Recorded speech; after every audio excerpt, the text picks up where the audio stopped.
Dear friends, if someone gave a check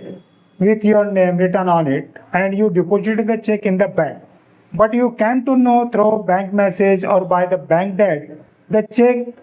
you deposited in the bank has bounced, then do not panic. You should go to the bank, take the check and return memo, meet a advocate sahib and send a legal notice to the person who gave the check. Friends, अगर आपको किसी ने check दिया है और वह check आपने जब बैंक में डिपॉजिट किया तो उस समय आपको नॉर्मली 1-2 दिनों के बाद बैंक से मैसेज आया या फिर आप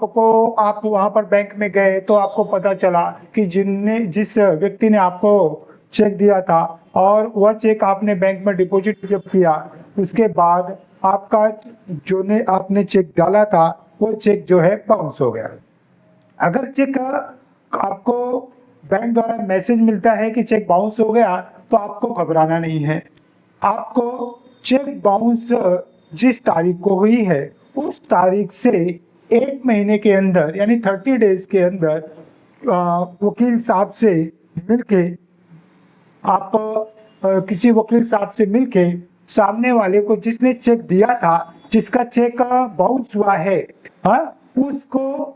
एक लीगल नोटिस भिजवाई। उस लीगल नोटिस में 15 दिन का समय दिया गया रहेगा। अब इस 15 दिन के समय के अंदर वह व्यक्ति अगर आपका पैसा दे देता है तो ठीक है, अगर वह पैसा आपका नहीं दे रहा है तो ये जो नोटिस के 15 दिन का समय है ये बीतने के बाद आप जो है अगले उस 15 दिन के बीतने के बाद अगले 1 महीने यानी 30 डेज के अंदर कोर्ट में केस फाइल कर सकते हैं। तो ये जो डेज के बारे में बता रहे हैं फ्रेंड्स, इस पे आप विशेष ध्यान रखिएगा कि जिस दिन आपने चेक बैंक में डिपॉजिट किया उसके बाद आपको जब मैसेज आता है कि बैंक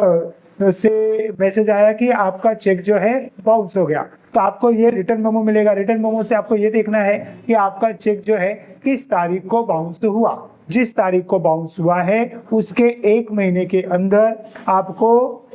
सामने वाले को वकील साहब के द्वारा लीगल नोटिस भिजवानी है।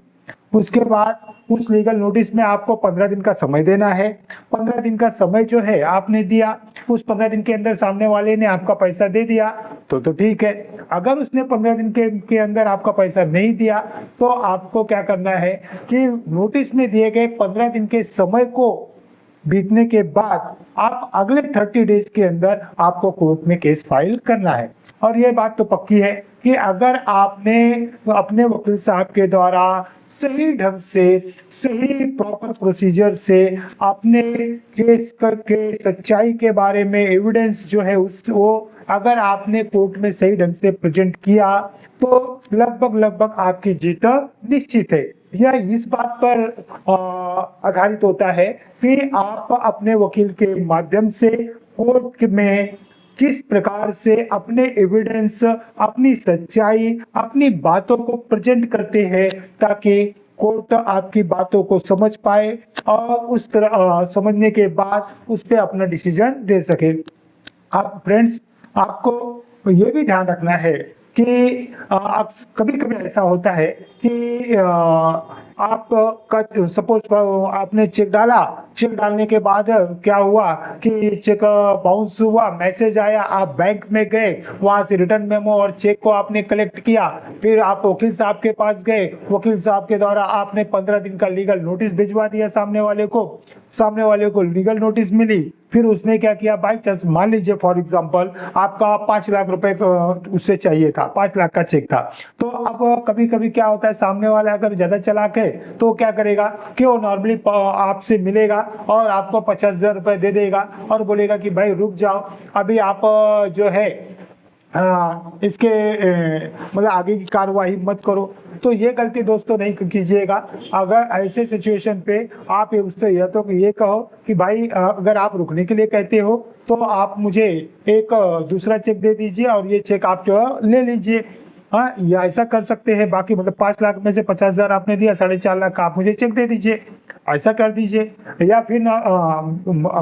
अगर कभी कभी क्या होता है कि 5 लाख का चेक है, सामने वाला आया 50,000 दिया और बोला कि 2 महीने बाद, 2 महीने रुक जाओ, 2 महीने के बाद बाकी का देता हूँ। तो इसमें क्या होगा दोस्तों कि अगर आप रुक गए, आपने क्या किया, 15 दिन का समय देकर नोटिस भेजा था, उसके बाद अगले 1 महीने जिस 15 दिन नोटिस का खत्म हो रहा है, उसके नोटिस के 15 दिन का समय खत्म होने के बाद अगले 1 महीने के अंदर आपको केस करना है। लेकिन उसने कहा 2 महीना रुक जाओ। अगर आप 2 महीना रुक जाते हैं तो समय आपसे चले जाता है। इसीलिए नॉर्मली आप जो है 15 दिन का समय, 15 दिन के समय के अंदर अगर वो पैसा दे देता है या फिर वो 15 आपको पैसा मिल गया तो बात ही खत्म हो गई। लेकिन अगर सपोज पैसा नहीं दे रहा है और आधा पैसा दे रहा है, आधा कहता मैं 2 महीने 3 महीने के बाद दूंगा, तो दोस्तों जो पैसा बचा हुआ है तो ये चेक, जो पैसा बचा हुआ है उसके लिए आप अलग से चेक ले लीजिए और ये जो चेक था ये चाहिए तो उसको दे दीजिएगा। हाँ, मगर वो चेक जो है अमाउंट लिख कर सिग्नेचर करके आपको दे तो आप रुक सकते हैं। लेकिन अगर सपोज वह व्यक्ति जो है आपको कोई नया चेक नहीं दे रहा है और ये जो आपने लीगल नोटिस भेजा था इस पे भी आपको बोल रहा है कि भाई आप 5 लाख में से 50,000 ले लीजिए या 1 लाख ले लीजिए, बाकी के अमाउंट में 2 महीने 3 महीने बाद दे रहा हूँ, तो दोस्तों ये आप ध्यान रखिए कि फिर से मैं आपको रिपीट कर रहा हूँ कि जिस दिन आपने चेक डिपॉजिट किया, डिपॉजिट करने के बाद बैंक द्वारा अगर चेक बाउंस होता है तो मैसेज आता है, आप बैंक में जाते हो, आप रिटर्न मेमो चेक कलेक्ट करते हो जिससे आपको पता चल जाता है चेक किस दिन बाउंस हुआ था। उस दिन से 15 दिन के उस दिन से 30 दिनों के अंदर आपको वकील साहब के द्वारा लीगल नोटिस भिजवानी है। हाँ, जिस दिन चेक बाउंस हुआ उस दिन से 30 डेज 30 दिनों के अंदर आपको लीगल नोटिस भिजवानी है। और लीगल नोटिस में 15 दिन का टाइम दिया जाता है। 15 दिन का टाइम आपने नोटिस भिजवाने पे आपने 15 दिन का टाइम दिया, 15 दिन का टाइम बीत गया लेकिन सामने वाले ने पैसा नहीं दिया, तो 15 दिन का टाइम बीतने के बाद तो अगले 30 दिन यानी नॉर्मली 30 डेज के अंदर आपको क्या करना है, कोर्ट में केस फाइल करना। और फिर से उनको कह रहे अगर आपने क्योंकि आप अगर सत्य के लिए न्याय मांगने गए हैं तो अगर आपने सही ढंग से अपने केस को प्रेजेंट किया अपने वकील साहब के द्वारा और अपने एविडेंस वगैरह को सही ढंग से कोर्ट के सामने प्रेजेंट किए तो लगभग आपकी जीत निश्चित है। Thank you.